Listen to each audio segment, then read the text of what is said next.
From the Watergate building in Washington, this is Hotline TV. Now hear Hotline editors Amy Walter and John Mercurio. Hello everyone, welcome to Hotline TV. I'm Amy Walter. And I'm John Mercurio. Michigan results are in, and Mitt Romney has finally won his gold. I get it's an Olympic reference. Silver and then the gold. The silver second place. Silver second, and the gold is the first place because he was in charge of the Olympics. But let's take a look at what the different candidates had to say about the outcome. That Michigan spirit, that never say die spirit, that American spirit that says that the future is brighter than the past, it's alive and well right here in this room. And we're going to take that same spirit all across the country, and we are going to take it to the White House, and you're all going to be part of it. Friends, for a minute there in New Hampshire, I thought this campaign might be getting easier.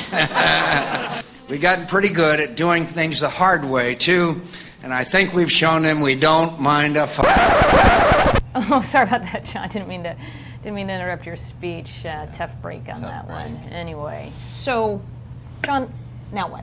You know, this is the jump ball. This is we're wide open. We're wide open on the Republican side, and that is exactly what Rudy Giuliani wanted. I think for the past 2 weeks we've been talking about how he's dead in the water, but he might end up being sort of crazy like a fox. He now has a pretty wide open field from which he can come in on January 29th.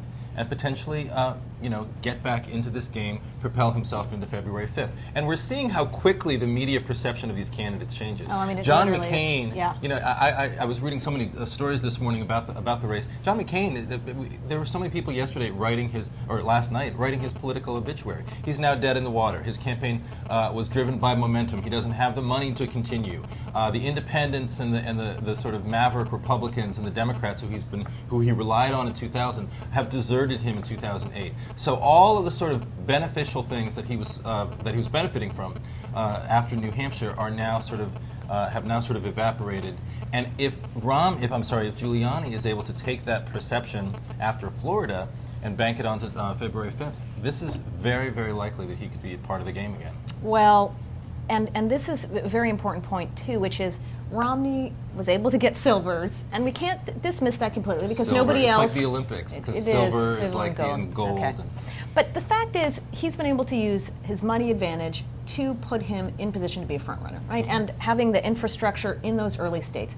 Nobody, not Mitt Romney, it doesn't matter McCain, Giuliani, who has more money, who has less money, it doesn't matter. No one can afford to play on February 5th. Right.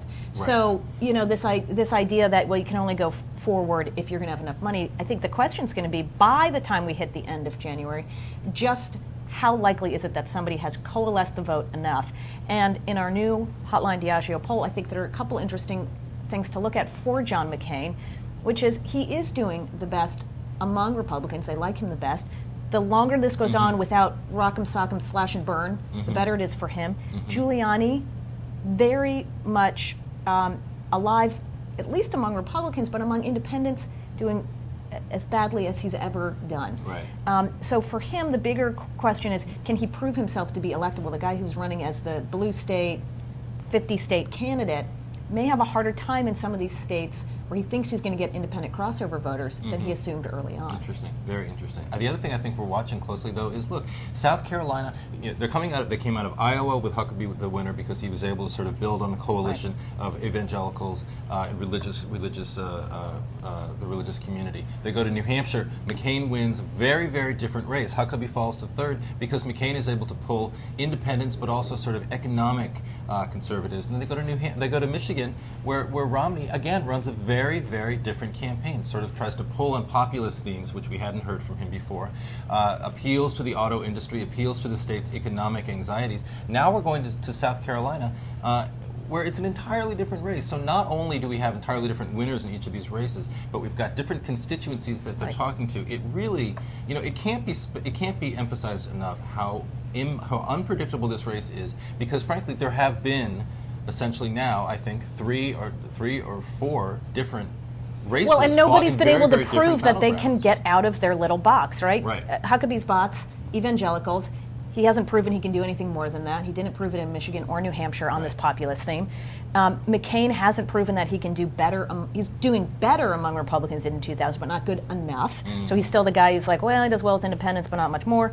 Romney can't prove that he can bring these two sides together, which is what he was supposed to do, was the economic social conservatives. He can't build that bridge. So everybody's just fighting in their little niche until we find out We'll see if one Fred Thompson consensus can candidate. Fred Thompson build it in South Carolina. That's what it is. It's That all is about the Fred question. Thompson. But I'm Yeah. afraid that we have run out of time for today. You can catch us back here tomorrow on Hotline TV. Thanks for watching. I like that flourish.